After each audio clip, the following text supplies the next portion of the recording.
रणी मोकळी दे सौमित्रे.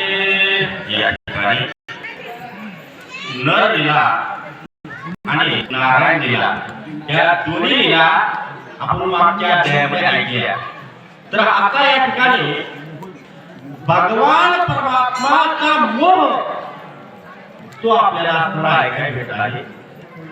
मांडीवर लक्ष्मणाचं मस्तक ठेवले आहे. सुग्रीवाला उद्देशून प्रभू रामचंद्र म्हणू लागले तर सुग्रीवा मी आतापर्यंत जेवढं काही कार्य केलेलं आहे तेवढं कुणामुळं लक्ष्मणाच्या बळामुळं लक्ष्मण माझ्या सोबत असल्यामुळं मी ते कार्य करू शकलो. बरं काय असं बोलत आहे. रावण बापुडे किती सौमित्र बळे चित्रगती नागवली रघुपती ते शक्ती प्रतिहत झाली माझी. रावण काय आहे?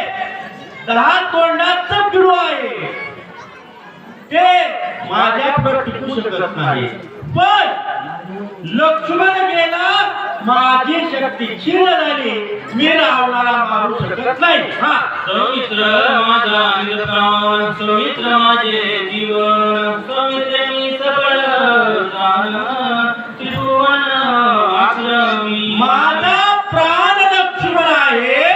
नव्हे तर माझं बळ शक्ती सर्व असणारा सौमित्र आहे. सौमित्र माझी ती करती सौमित्र माझी प्रती विरक्ती सौमित्र माझी अडळ शांती ही जगती माधवी.